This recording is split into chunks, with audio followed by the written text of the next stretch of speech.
Everyone's portfolio is different, but to be approved, all portfolios must contain some of the same things. First of all, the portfolio must be bound. A 3-ring binder is the standard choice, but some people choose to bind their collected evidence a different way. The cover and spine must have your name and project title on it. The name on the spine is important so that it does not get lost. Imagine trying to find yours on a shelf of hundreds. The cover provides a first impression, and many students get creative with it if they have the time. Dividers or tabs of some sort are mandatory. They should separate your sections. Now I'd like to talk about what makes your portfolio unique and what shows off quality. Pride in your accomplishment will show through in the way that you organize your portfolio. Sheet protectors are popular for encasing the crucial documents and isolated pieces of evidence, but they're not at all necessary. Some students just do a really good job organizing with dividers and keeping everything clean in sections. A table of contents should be the first thing we see when opening the portfolio. Type one up using the portfolio checklist as your guide. The portfolio checklist will be the second entry. All boxes should be checked off when you turn in your portfolio for approval.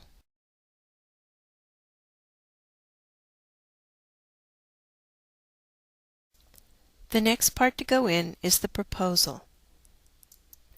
The proposal has 3 parts, 4 counting the evaluation page attached to the top, and by the way, the color doesn't matter.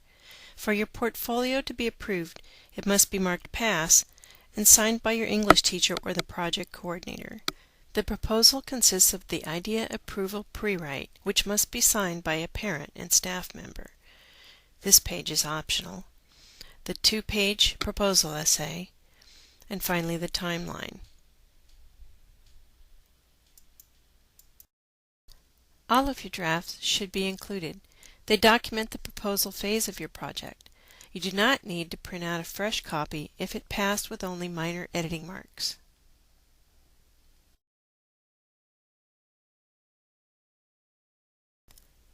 It's important, though, to make sure that your proposal has an evaluation sheet marked Pass at the top. Next come the activity log sheets. A log template was distributed in the spring.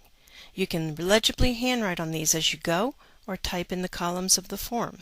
The equivalent of 3 typewritten forms is about the minimum required to describe 40 hours. Some people choose to write in a spiral notebook or type in a paragraph format instead.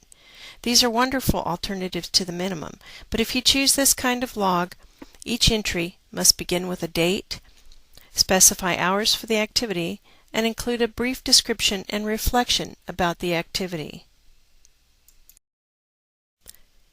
In this journal format, after each entry, you should total the number of hours you've completed on the project to that point.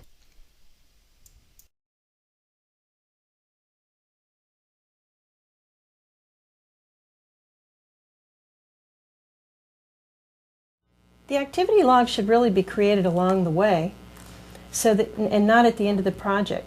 While it might be easy to recall the steps you took, it's difficult to recapture the rich detail of what you were thinking at the time when you rebuild it later.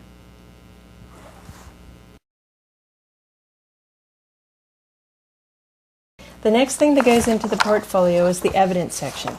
This can include research that you did and some notes on research that you did. And this student built a cabinet, so he's got lots of notes on wood furniture. Some sketches. Can be almost anything, but it should be the things that you listed in your proposal and in your activity log. Those things that you listed are mandatory. You can include receipts, things you bought. You could include a budget. All of these represent artifacts that show that you actually did the project. Finally, the last 2 things that go into your portfolio are your presentation outline and your practice feedback form. Here's some email correspondence that's a nice piece of evidence. The evidence section is where each portfolio is unique and interesting, like an archaeological dig. Someone who stumbles upon your portfolio should get an idea what you were doing and how you were spending your time. Every piece provides clues, like this, where Jeremy painted a car. It's important to label everything in the evidence section so that your reader knows what they're looking at.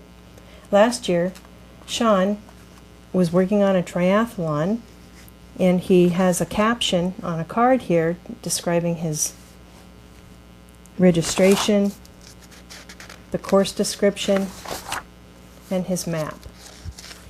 Jordan Lentz built a pond and took a lot of pictures. Captions are especially important on a series of pictures. These captions really show you the steps he took in building his pond.